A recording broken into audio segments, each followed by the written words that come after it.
Prince Charles has since been offered the position. He has turned it down. He doesn't need it. The current Duke of Kent, who is the highest ranking Mason in the world, is a knight in the Order of the Garter beneath Prince Charles, who is the second ranking knight of the order. Therefore, Prince Charles is technically speaking over Freemasonry worldwide, whether or not he ever admits to being a Mason himself. After Freemasonry came the Illuminati. Most people believe that Adam Weishaupt founded the Illuminati, and they know little more, the modern Illuminati. However, Adam Weishaupt, according to the literature, was funded by a Rothschild. And that Rothschild, if you dig a little deeper, was in cahoots with the Order of the Garter. On the back of our dollar bill, we have the pyramidal seal of the Illuminati. Everyone has seen it. I document and I show in the book a precursor to that seal, which was a combined Knights Templar and Order of the Garter symbol.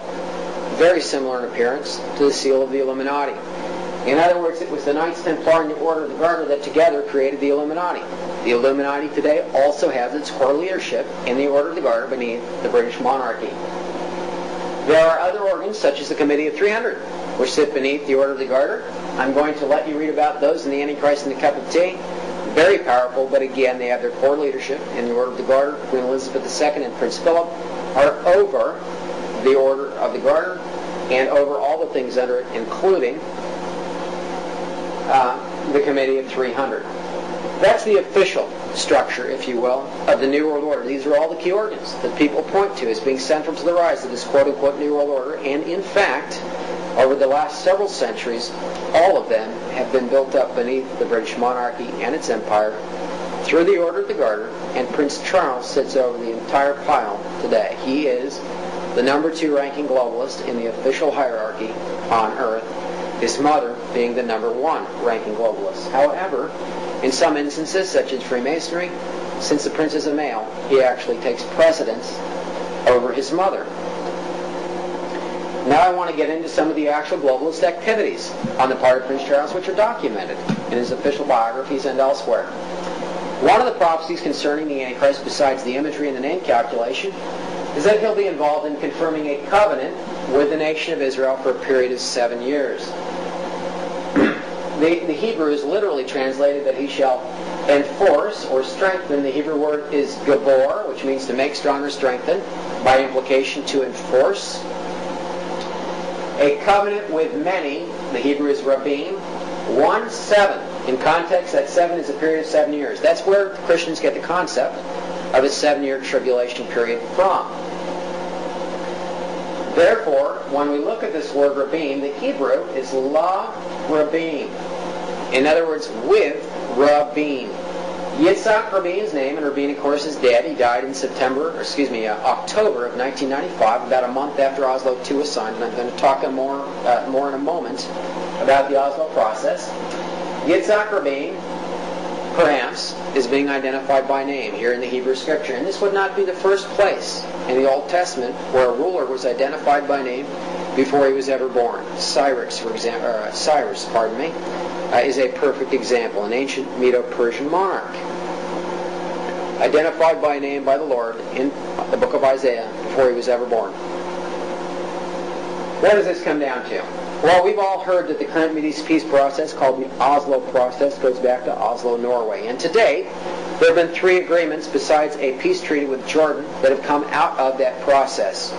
Oslo I, signed in September of 1993 on the White House lawn, was called a quote-unquote Declaration of Principles. We've been told in our media that Rabin signed it and that Arafat signed it and that it was a treaty between the Palestinians and Israel. None of the above is true. Arafat did not sign it, rather Abu Mazen signed it for the PLO. Rabin did not sign it, rather Shimon Peres signed it for Israel. It also was not a treaty. It was called a quote-unquote Declaration of Principles. Again, it was an agreement, a set of principles that have been agreed upon to negotiate a treaty. 2 years later, in September 28th of 1995, Oslo II was signed, right on schedule. The Oslo process had a structure to it, which I'll mention in a moment.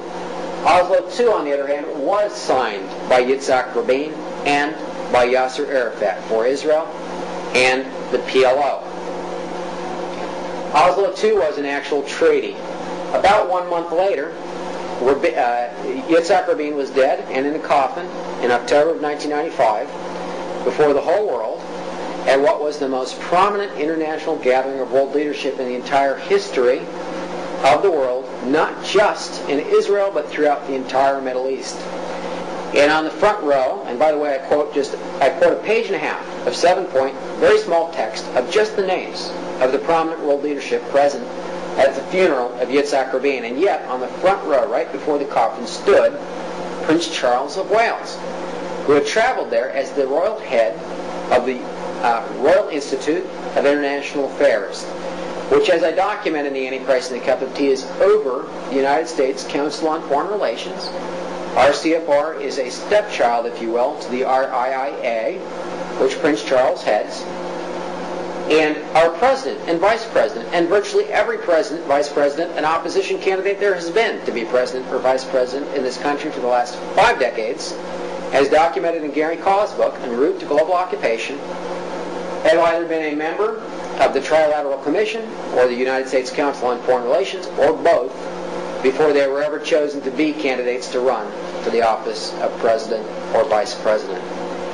And the total membership of the Council on Foreign Relations and the Trilateral Commission combined for the last 5 decades plus is just a little over 3,000 people. That's not democracy.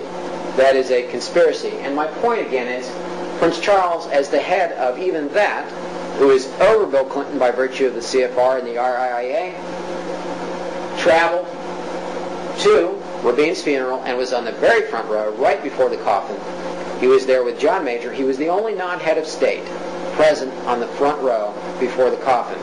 Right after the funeral, the prince met privately with Shimon Peres and John Major, where the prince attempted to force Peres to go to go to Orient House to negotiate peace with Syria.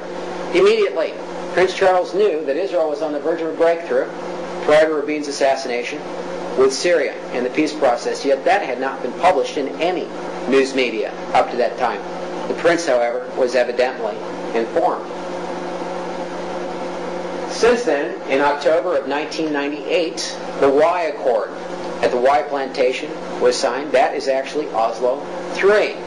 Now, the whole Oslo process was originally structured around 2 stages and 3 phases.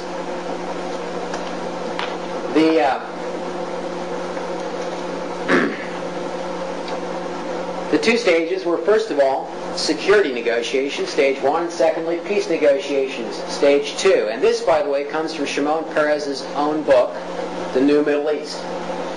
The 3 phases were to be Oslo I, Oslo II, and Oslo III. Oslo I and II were to occupy the first stage, the security negotiations, right here. And Oslo III was to occupy the second stage, the peace negotiations. Now, what's interesting about that is we read in 1 Thessalonians 5:3 that when they may say peace and security, quote unquote, that's the most literal rendering of the Greek, or peace and safety, as many English translations have it, then sudden destruction shall come upon them as a woman in travail, and they shall not escape. The language of the Great Tribulation in the latter half of Daniel's 70th week.